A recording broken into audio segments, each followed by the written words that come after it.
Sale അഥവാ steel authority of India ലിമിറ്റഡിന്റെ ഒരു അടിപൊളി ട്രേഡ് സെറ്റപ്പ് ആണ് ഞാൻ നിങ്ങൾക്ക് മുമ്പിലേക്ക് എത്തിക്കുന്നത്. മിനിമം റിസ്കിൽ മാക്സിമം റിസ്ക് റിവാർഡ് റേഷ്യോ തരുന്ന ഒരു സൂപ്പർ ട്രേഡ് സെറ്റപ്പ്. നഷ്ടമൊന്നുമില്ലാതെ സ്റ്റോക്ക് മാർക്കറ്റിൽ ഒരിക്കലും നമുക്ക് ട്രേഡ് ചെയ്യാൻ കഴിയില്ല. ബേസിക്കലി എത്ര റിസ്ക് എടുക്കുന്നു എന്നുള്ളത് തന്നെയാണ് ഈ ഒരു പ്രൊഫഷന്റെ അടിസ്ഥാനപരമായിട്ടുള്ള കാര്യം. പക്ഷേ എല്ലാ റിസ്ക്കും ഒരുപോലെയല്ല. നല്ല ട്രേഡേഴ്സ് എവിടെയാണ് ഏറ്റവും കുറച്ച് റിസ്കിൽ കൂടുതൽ റിവാർഡ് കിട്ടത്തക്ക തരത്തിൽ അവരുടെ സെറ്റപ്പ് ഫിക്സ് ചെയ്യുന്നത് എന്നുള്ളതാണ് ആ ഒരു സ്മാർട്ട്നെസ്. അപ്പോൾ അവിടെയാണ് പ്രോബബിലിറ്റി നമ്മുടെ കൂടെ നിൽക്കുന്നത്. അതുപോലെ ടെക്സ്റ്റ് ബുക്ക് സെറ്റപ്പ് വളരെ മികച്ച ഒരു അവസരം. ഇവയെല്ലാം PSU ഭീമനായിട്ടുള്ള സെയിലിൽ ഈയിടെ രൂപപ്പെട്ടിരുന്നു.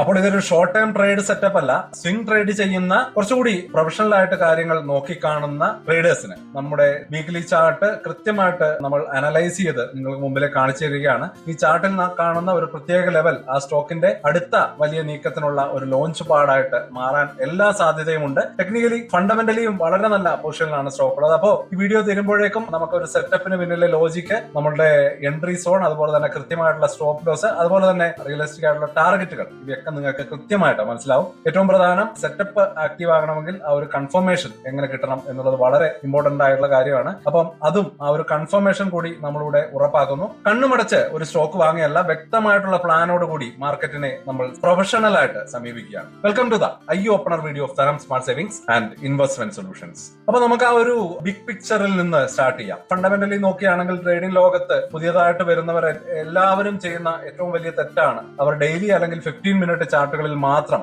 ശ്രദ്ധ കേന്ദ്രീകരിക്കും. ദിവസവും വരുന്ന ആ ഒരു പച്ചയും ചുവപ്പും ക്യാൻഡിലുകളിൽ അമിതമായിട്ട് ശ്രദ്ധിക്കുകയും ഓവർ ട്രേഡ് ചെയ്യുകയും കൺഫ്യൂഷൻ കൊണ്ട് സ്റ്റോക്ക് വിൽക്കുകയും അതിനുശേഷം സ്റ്റോക്ക് വലിയ രീതിയിൽ തിരിച്ചു കയറുമ്പോൾ വല്ലാതെ നിരാശരാകുകയും ചെയ്യുന്ന ഫ്രഷേഴ്സിന് മാർക്കറ്റ് നോയ്സ് വലിയൊരു പ്രോബ്ലം തന്നെയാണ്. അപ്പോൾ ഇത്തരത്തിലുള്ള നോയ്സിൽ നിന്ന് മാറാൻ വേണ്ടിയാണ് സ്റ്റോക്കിന്റെ യഥാർത്ഥ ട്രെൻഡ് നമ്മൾ തിരിച്ചറിയാൻ ശ്രമിക്കുന്നത്. അതിന് വീക്ക്ലി ചാർട്ടുകളെ നമ്മൾ കൃത്യമായിട്ട് ഡിപ്പെൻഡ് ചെയ്യേണ്ടതുണ്ട്. ഒരു വീക്ക്ലി കാൻഡിൽ 5 ദിവസത്തെ ആ ഒരു പ്രൈസ് ആക്ഷന്റെ ആകെ തുകയാണ്. അതുകൊണ്ട് തന്നെ വീക്ക്ലി ചാർട്ടിൽ കാണുന്ന സപ്പോർട്ട് അല്ലെങ്കിൽ റെസിസ്റ്റൻസ് അല്ലെങ്കിൽ പാറ്റേണുകൾ ഇവ തീർച്ചയായിട്ടും ഡെയിലി ചാർട്ടിനേക്കാൾ വളരെ ശക്തവും വിശ്വസനീയവുമാണ്. പല ട്രേഡർമാരും കരുതുന്നത് ഒരു വീക്ക്ലി ചാർട്ടിൽ ബ്രേക്ക് ചെയ്താൽ അത് വളരെ ഇമ്പോർട്ടന്റ് ആണ്, നിർണായകമാണ്. അതുപോലെ തന്നെ ഒരു ലെവൽ വീക്ക്ലി ചാർട്ടിൽ പിടിച്ചു നിർത്തിയാൽ അത് തീർച്ചയായിട്ടും വളരെ ശക്തമായിട്ടുള്ള ഒരു സിഗ്നൽ ആണ്. അപ്പോ ഒരു വലിയ നിക്ഷേപകരൊക്കെ അല്ലെങ്കിൽ FIIs-ഉം DIs-ഉം ഒക്കെ ഇത്തരത്തിലുള്ള വീക്ക്ലി ടൈം ഫ്രെയിമുകൾ അല്ലെങ്കിൽ വലിയ ടൈം ഫ്രെയിമുകളെയാണ് അവരുടെ പൊസിഷൻസ് എടുക്കാൻ വേണ്ടി കൂടുതൽ ഡിപ്പെൻഡ് ചെയ്യുക. അപ്പൊ വീണ്ടും നമുക്ക് സെയിലിന്റെ കാര്യത്തിലേക്ക് വരാം. നമ്മൾ കാണുന്നത് വെറും ഒരു സപ്പോർട്ട് ലെവൽ അല്ല, ഇതൊന്നിൽ കൂടുതൽ ടെക്നിക്കൽ ഡീറ്റെയിൽസ് ഒരുമിച്ച് വരുന്ന ഒരു സോൺ, കോൺഫ്ലുവൻസിംഗ് സോണിലാണ് നമ്മളിപ്പോൾ ഉള്ളത്. പ്രത്യേകമായിട്ട് ശ്രദ്ധിക്കേണ്ടത് വീക്ക്ലി സൂപ്പർ ട്രെൻഡിന്റെ ആ ഒരു റീടെസ്റ്റ് ഏരിയ ആണ്. സൂപ്പർ ട്രെൻഡ് ഇൻഡിക്കേറ്റർ ട്രെൻഡ് പിന്തുടരുന്ന ട്രേഡർമാർക്കിടയിൽ വളരെ സാധാരണമായിട്ട് ഉപയോഗിക്കുന്ന ഒരു ഇൻഡിക്കേറ്റർ ആണ്. സ്റ്റോക്ക് അപ് ട്രെൻഡിലായിരിക്കുമ്പോൾ അത് സൂപ്പർ ട്രെൻഡ് ലൈനിന് മുകളിലായിരിക്കും. എന്തെങ്കിലും കാരണവശാൽ സ്റ്റോക്ക് കറക്റ്റ് ആയിട്ട് ആ ഒരു സൂപ്പർ ട്രെൻഡ് ലൈനിൽ വന്ന് തട്ടി തിരിച്ചു കയറുകയാണെങ്കിൽ അതിനെ റീടെസ്റ്റ് ആൻഡ് ഹോൾഡ് എന്ന് പറയുന്നു. അപ്പോൾ ഈ ഒരു ട്രെൻഡ് തുടരാനുള്ള വളരെ ശക്തമായിട്ടുള്ള ഒരു സൂചനയായിട്ട് ഇതിനെ പലരും കണക്കാക്കാറുണ്ട്. അപ്പോൾ ഈ റീടെസ്റ്റ് വിജയിച്ചാൽ വലിയൊരു പുൾ ബാക്കിന്റെ അവസാനമല്ല, മറിച്ച് വലിയൊരു റാലിയുടെ തുടക്കമാകാനുള്ള സാധ്യതയുണ്ട്. അപ്പോൾ ഈ ഒരു സെറ്റപ്പിന്റെ ഏറ്റവും വലിയ ഇമ്പോർട്ടൻസ് അതിന്റെ റിസ്ക് റിവാർഡ് റേഷ്യോ ആണ്. റീടെസ്റ്റ് ചെയ്യുന്ന ലെവലിന് താഴെ ഒരു വീക്ക്ലി കാൻഡിൽ ക്ലോസ് ചെയ്താൽ നമുക്ക് ട്രേഡ് ഐഡിയ തെറ്റിയെന്ന് ഇമ്മീഡിയറ്റ് ആയിട്ട് നമുക്ക് മനസ്സിലാക്കാം. ഒരുപാട് നമ്മൾ വെയിറ്റ് ചെയ്യേണ്ട, ചെറിയ സ്റ്റോപ്പ് ലോസിൽ തന്നെ നമുക്ക് ആ ഒരു കൺഫർമേഷൻ കിട്ടും. അഥവാ തിരിച്ചു കയറുകയാണെങ്കിൽ വലിയൊരു പ്രോഫിറ്റും നമുക്ക് ബുക്ക് ചെയ്യാൻ കഴിയും. അപ്പോൾ വലിയ റിസ്ക് റിവാർഡ് റേഷ്യോ ലഭിക്കുന്ന ഒരു നല്ല സെറ്റപ്പ് ആയിട്ട് ഇതിനെ കാണാൻ കഴിയും. അപ്പൊ നമുക്ക് സെയിലിന്റെ ചാർട്ടിൽ നോക്കാം. 2024 തുടങ്ങിയ വളരെ ശക്തമായിട്ടുള്ള റാലിയാണ്. സ്റ്റോക്ക് ഏകദേശം 120 നിന്ന് 200 മുകളിലേക്ക് വരെ എത്തിയിരുന്നു. അപ്പോ ഇത്തരം ഒരു വലിയ അപ് ട്രെൻഡ് ഉണ്ടായാൽ അല്ലെങ്കിൽ ഒരു വലിയ കുതിപ്പുണ്ടായാൽ ഒരു നല്ല പുൾ ബാക്ക് ഉണ്ടാകുക വളരെ സ്വാഭാവികമാണ്. ഇപ്പോഴത്തെ റെസിസ്റ്റൻസ് ഇപ്പോൾ സപ്പോർട്ടായി എന്നാണ് നമുക്ക് ഇവിടെ നിന്ന് മനസ്സിലാക്കാൻ കഴിയുന്നത്. ആ ഒരു സപ്പോർട്ട് തന്നെയാണ് നമ്മളിപ്പോൾ കാണുന്ന ഒന്നാമത്തെ നമ്മളുടെ ഒരു കൺഫർമേഷൻ. രണ്ടാമതായിട്ട് നമ്മൾ നോക്കുന്നത് വീക്ക്ലി സൂപ്പർ ട്രെൻഡ് റീടെസ്റ്റ് ആണ്. മുമ്പേ സൂചിപ്പിച്ച പോലെ തന്നെ 164, 167 സോണിൽ നിൽക്കുമ്പോൾ 160 എന്ന നമ്മളുടെ ആ ഒരു സൂപ്പർ ട്രെൻഡിന്റെ ആ ഒരു സോൺ നമുക്ക് ഇവിടെ ലഭിക്കുകയാണ്. 200-ഡേ മൂവിംഗ് ആവറേജും ഏതാണ്ട് ഈ സോണിന്റെ അടുത്ത് തന്നെയാണ് എന്നുള്ളത് ആ ഒരു ലെവലിന്റെ പ്രാധാന്യം ഒന്നുകൂടി കൂട്ടുകയാണ്. അതുകൂടാതെ ഫിബൊനാച്ചി റീട്രേസ്മെന്റ്, സ്റ്റോക്കിന്റെ റാലി തുടങ്ങിയ ലോ പോയിന്റിൽ നിന്ന് പീക്ക് വരെ നമ്മൾ മാർക്ക് ചെയ്യുമ്പോൾ ഇവിടെ 50% സോണിൽ, അതായത് 0.5-ന് അടുത്തായാണ് ഇപ്പോൾ ഈ ഒരു ലെവൽ ഉള്ളത്. അപ്പോൾ തീർച്ചയായിട്ടും ആളുകൾ കൂടുതൽ വാങ്ങാൻ സാധ്യതയുള്ള ഒരു ഏരിയ ആയിട്ട് ഇതിനെ നമുക്ക് ഒരു അഡീഷണൽ ഇൻഡിക്കേറ്റർ കൂടി വെച്ച് കൺഫേം ചെയ്യാൻ കഴിയും. അപ്പോൾ ഈ മൂന്ന് കാര്യങ്ങളും, മുമ്പത്തെ റെസിസ്റ്റൻസ്, സൂപ്പർ ട്രെൻഡ്, അതുപോലെ തന്നെ ഫിബൊനാച്ചി റീട്രേസ്മെന്റ്, ഇവയൊക്കെ വരുന്നത് കൊണ്ട് നമ്മൾ ഇതിനെ ഒരു ഹൈ പ്രോബബിലിറ്റി സെറ്റപ്പ് ആയിട്ട് കണക്കാക്കാം. അപ്പോൾ ഇനി നമ്മുടെ ട്രേഡിംഗ് പ്ലാന് എന്താണ് എന്ന് കൂടി നമ്മൾ നോക്കേണ്ടതുണ്ട്. അപ്പൊ നമ്മുടെ എൻട്രി സ്ട്രാറ്റജി നോക്കാം. ഈ ലെവലിൽ എത്തിയതുകൊണ്ട് മാത്രം നമ്മൾ കണ്ണുമടച്ച് വാങ്ങുന്നില്ല, ഒരു കൺഫർമേഷൻ വേണം. കൺഫർമേഷൻ ബയേഴ്സ് എങ്ങനെ അത് അപ്പർ ഹാൻഡ് എടുക്കുന്നു എന്നുള്ളത് നോക്കിയായിരിക്കും. അഗ്രസീവ് ഒരു എൻട്രി നമുക്ക് എടുക്കണമെങ്കിൽ വീക്ക്ലി ചാർട്ടിൽ ആഴ്ചയിലെ കാൻഡിലിൽ ഒരു ഹാമർ അല്ലെങ്കിൽ ഒരു ബുള്ളിഷ് എൻഗുൾഫിംഗ് പാറ്റേൺ ഒക്കെ വരുന്നുണ്ടെങ്കിൽ തീർച്ചയായിട്ടും നമുക്ക് ആ ആഴ്ചയിലെ ക്ലോസിംഗിൽ ഒരു ചെറിയ ക്വാണ്ടിറ്റി നമുക്ക് അക്യുമുലേറ്റ് ചെയ്യാൻ കഴിയും. അടുത്ത സ്റ്റേജ് ആണ് കൺസർവേറ്റീവ് എൻട്രി. ഏറ്റവും സുരക്ഷിതമായിട്ടുള്ള രീതിയാണ് ആ ആഴ്ചയിലെ കാൻഡിൽ 164 167 സോണിൽ അങ്ങനെ പിടിച്ചു നിന്ന് ക്ലോസ് ചെയ്യുന്നുണ്ടോ എന്ന് നമ്മൾ കൺഫർമേഷൻ ആയിട്ട് വെയിറ്റ് ചെയ്യുക. അപ്പൊ അടുത്ത ആഴ്ചയിലെ കാൻഡിൽ ഈ ആഴ്ചയിലെ കാൻഡിലിന്റെ ഹൈ ബ്രേക്ക് ചെയ്ത് മുകളിലേക്ക് പോകുമ്പോൾ എൻട്രി എടുക്കുന്നതാണ് നമ്മളൊരു ഡബിൾ കൺഫർമേഷന് വേണ്ടി വെയിറ്റ് ചെയ്യുന്ന ഈ ഒരു രീതി, കൺസർവേറ്റീവ് എൻട്രി. അപ്പൊ ഇനി നമുക്ക് വളരെ ഇമ്പോർട്ടന്റ് ആയിട്ടുള്ള ഒരു കാര്യത്തിലേക്ക് വരാം, സ്റ്റോപ്പ് ലോസ്. അപ്പോൾ ഈ സെറ്റപ്പിന്റെ ഏറ്റവും നിർണായകമായിട്ടുള്ള സ്റ്റോപ്പ് ലോസ് 157 ആണ്. 157 എന്ന് പറയുമ്പോൾ ഏതാണ്ട് ഒരു 8 പോയിന്റ് താഴെയായിട്ട് വരും. അപ്പോൾ ഒരു ചെറിയ റിസ്കിൽ തന്നെ നമുക്ക് നല്ലൊരു കൺഫർമേഷൻ കിട്ടാനുള്ള സാധ്യതയുള്ള ഒരു ലെവലാണ് 157. ഇനി ടാർഗറ്റുകൾ നോക്കുകയാണെങ്കിൽ ഫസ്റ്റ് ടാർഗറ്റ് 185 ആണ്. ഈ സ്റ്റോക്ക് കറക്റ്റ് ആവാൻ തുടങ്ങുന്നതിന് മുമ്പുള്ള ഒരു ചെറിയ സ്വിംഗ് ഹൈ ആയിരുന്നു ഈ 185. അപ്പോൾ അങ്ങോട്ടേക്ക് ഒരു പുൾ ബാക്ക് വരുമ്പോൾ ഫസ്റ്റ് പുൾ ബാക്കിൽ 185 നമ്മൾ എക്സ്പെക്ട് ചെയ്യുകയാണ്. അതുപോലെ തന്നെ രണ്ടാമത്തെ ടാർഗറ്റ് 201 ആണ്. ഈ പീക്കിന് ആദ്യത്തെ റാലിയുടെ പീക്കിന് തൊട്ട് താഴെയുള്ള ലെവലാണ് ഈ 201. പിന്നെ ഒരു പൊസിഷണൽ ടാർഗറ്റ് ആയിട്ട് നമുക്ക് 210 കൂടെ കണക്കാക്കാവുന്നതാണ്. അപ്പൊ നമ്മൾ ഈ സെറ്റപ്പിന്റെ റിസ്ക് റിവാർഡ് നമ്മൾ കാൽക്കുലേറ്റ് ചെയ്യുമ്പോൾ 8 പോയിന്റ് ആണ് നമ്മൾ റിസ്ക്. 165 നിന്ന് 157ലേക്ക് 8 പോയിന്റ് ആണ് റിസ്ക് നമ്മൾ കണക്കാക്കുന്നത്. അപ്പൊ ഓരോ ഷെയറിലുമുള്ള റിവാർഡ് 20, അതായത് 1:2.5 റിസ്ക് റിവാർഡ്. അത് നമ്മൾ 185ലേക്കാണ് അങ്ങനെ കണക്കാക്കുന്നത്. രണ്ടാമത്തെ ടാർഗറ്റ് ആയിട്ടുള്ള 201 എത്തിയാൽ റിവാർഡ് 36, അതായത് റിസ്ക് റിവാർഡ് 1:4.5ലേക്ക്. പ്രൊഫഷണൽ ട്രേഡർമാർ എപ്പോഴും 1:2 മുകളിലുള്ള ഇത്തരം ഒരു ഹൈ പ്രോബിലിറ്റി സെറ്റപ്പുകളിലാണ് എൻട്രി ചെയ്യാൻ അവർ ശ്രദ്ധിക്കാറ്. അപ്പൊ ഈ ഒരു ടെക്നിക്കൽ സെറ്റപ്പ് മാത്രമല്ല, നമുക്കൊരു ഫണ്ടമെന്റൽ റിയാലിറ്റി ചെക്കിലേക്ക് അടുത്തായിട്ട് കിടക്കാം. കമ്പനിയുടെ വാല്യുവേഷൻ എന്താണെന്ന് മനസ്സിലാക്കണം. സെയിൽ ഒരു PSU ആണ്, അതുകൊണ്ട് തന്നെ ഇതിന്റെ മൂല്യം എപ്പോഴും സ്വകാര്യ കമ്പനികളുമായിട്ട് താരതമ്യം ചെയ്യുമ്പോൾ കുറവായിട്ട് കാണാറുണ്ട്. അപ്പൊ പി റേഷ്യോ നോക്കുകയാണെങ്കിൽ ഏകദേശം 15 to 19 ആ ഒരു റേഞ്ചിലാണ് ഉണ്ടാവുക. പ്രൈസ് ടു ബുക്ക് വാല്യൂ 1.15 അടുത്തായിരിക്കും. അപ്പോൾ ടാറ്റ സ്റ്റീല്, JSW സ്റ്റീല് തുടങ്ങിയ പ്രൈവറ്റ് കമ്പനികളുമായിട്ട് കമ്പയർ ചെയ്യുമ്പോൾ സെയിലിന്റെ ആ ഒരു മൂല്യം നല്ല ആകർഷണീയമായിട്ടുള്ള ഒരു ലെവലിലാണ് എന്ന് എപ്പോഴും തോന്നാറുണ്ട്. അതുപോലെ തന്നെ ഡെപ്റ്റ് റിഡക്ഷൻ, കടം കുറയ്ക്കാൻ കമ്പനി കാര്യമായിട്ട് ശ്രദ്ധിക്കുന്നുണ്ട്. റിപ്പോർട്ടുകൾ അനുസരിച്ച് കമ്പനി അതിന്റെ കടബാധ്യത കുറയ്ക്കുകയും പലിശ ചെലവുകൾ കുറയ്ക്കാനും നല്ല രീതിയിൽ ശ്രമിക്കുന്നുണ്ട്. അതുപോലെ തന്നെ government focus and sector growth, വളരുന്ന ഒരു രാജ്യം എന്ന നിലയിൽ അടിസ്ഥാന സൗകര്യ വികസന പദ്ധതികളിലൊക്കെ വരുമ്പോൾ കൺസ്ട്രക്ഷൻ, റെയിൽവേ, ഡിഫൻസ് ഇവയിലെല്ലാം വലിയ തോതിൽ വളരെ അത്യാവശ്യമായിട്ടുള്ള സ്റ്റീല് ഉണ്ടാക്കുന്ന ഒരു ഗവൺമെന്റ് കമ്പനി എന്ന നിലയിൽ സർക്കാർ പദ്ധതികളിൽ സെയിലിന്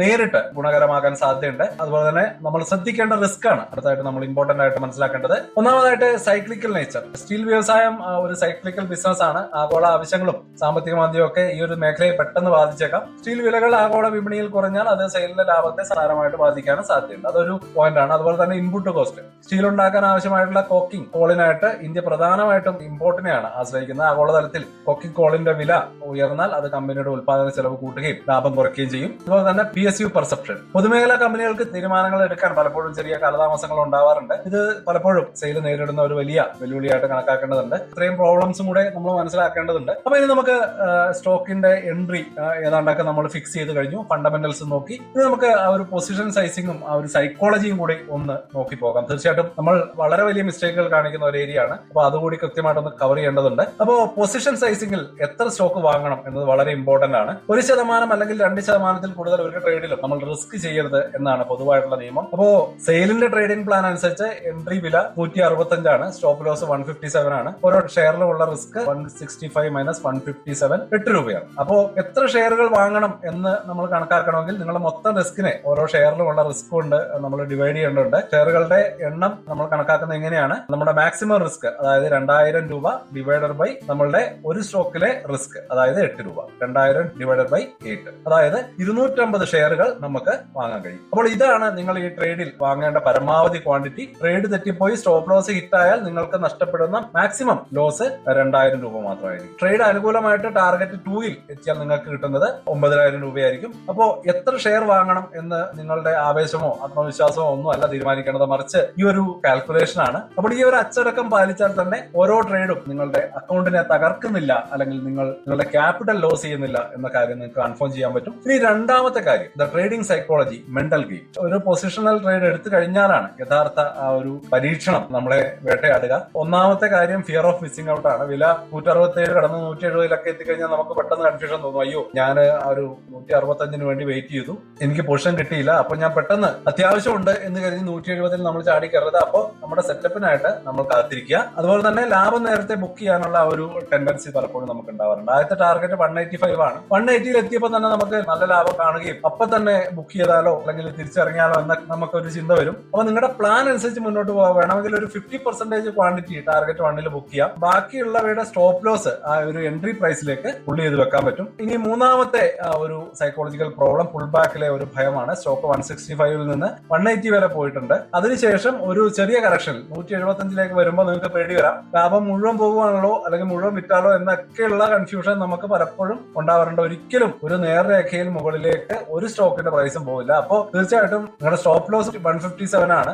അതുവരെ ചെറിയ പുൾ ബാക്കുകളൊക്കെ കണ്ട് നമ്മൾ ഒരു കാരണവശാലും പേടിക്കേണ്ട. ഓൾറെഡി നമ്മൾ കാൽക്കുലേറ്റ് ചെയ്ത് ഫിക്സ് ചെയ്തിരിക്കുകയാണ്. 157 ആണ് നമ്മുടെ സ്റ്റോപ്പ് ലോസ്. അപ്പോൾ നമ്മുടെ വിജയകരമായിട്ടുള്ള ഒരു ട്രേഡിംഗ് പ്ലാൻ എങ്ങനെ ഉണ്ടാക്കാം എന്നുള്ളതിന്റെ ഒരു സ്റ്റഡി ആയിട്ട് നിങ്ങൾക്ക് ഈ ഒരു ട്രേഡിംഗ് പ്ലാനിനെ കാണാം. 20% പ്ലാനും 80% സൈക്കോളജിയുമാണ്. വ്യക്തമായിട്ടുള്ള പ്ലാൻ ഉണ്ടാക്കുന്നതും ആ പ്ലാനിൽ വിശ്വസിച്ച് ഉറച്ചു നിൽക്കുന്നതും ഒരു ട്രേഡറെ വിജയിയായിട്ട് മാറ്റും. അപ്പോൾ ഈ ഒരു അനാലിസിസ് നിങ്ങൾക്ക് ഉപകാരപ്പെടുന്നുണ്ട് എന്ന് തോന്നുകയാണെങ്കിൽ വീഡിയോക്ക് ഒരു ലൈക്ക് തരിക. അതുപോലെ തന്നെ മാർക്കറ്റിനെ പറ്റി ഇതുപോലെ വളരെ വിശദകരമായിട്ട് പഠിക്കാൻ താല്പര്യമുള്ള ഫ്രണ്ട്സിന് കൂടി വീഡിയോ ഷെയർ ചെയ്ത് കൊടുക്കുക. അതുപോലെ തന്നെ ചാനൽ സബ്സ്ക്രൈബ് ചെയ്യാൻ മറക്കല്ലേ. അപ്പോ മറ്റൊരു ചോദ്യമുണ്ട്, സെയിലിന്റെ ഈ ഒരു സെറ്റപ്പിനെ പറ്റിയുള്ള നിങ്ങളുടെ അഭിപ്രായങ്ങൾ കമന്റുകളായിട്ട് അറിയിക്കണം. അപ്പോൾ വേറെ ഏതെങ്കിലും സ്റ്റോക്കുകൾ നിങ്ങൾ ഇതുപോലെ കാണുന്നുണ്ടെങ്കിൽ കൃത്യമായിട്ട് അനലൈസ് ചെയ്യാനും നിങ്ങൾക്ക് മനസ്സിലാക്കാൻ കഴിയും. അല്ലെങ്കിൽ ഞാനത് അനലൈസ് ചെയ്യണമെങ്കിൽ കമന്റ് ആയിട്ട് പറഞ്ഞാൽ മതി. തീർച്ചയായിട്ടും കൃത്യമായിട്ട് അനലൈസ് ചെയ്ത് വീഡിയോ ആയിട്ട് നിങ്ങൾക്ക് മുമ്പിലേക്ക് എത്തിക്കാം. അപ്പൊ നമുക്കൊരു കൺക്ലൂഷനിലേക്ക് കിടക്കാം. നമ്മുടെ മൊത്തം ഒരു അനാലിസിസ് ഒന്ന് ചുരുക്കി പറയാം. സെയിലിന്റെ ചാർട്ടിൽ 164, 167 എന്ന വളരെ നിർണായകമായിട്ടുള്ള സപ്പോർട്ട് സോണിൽ ഒരു നല്ല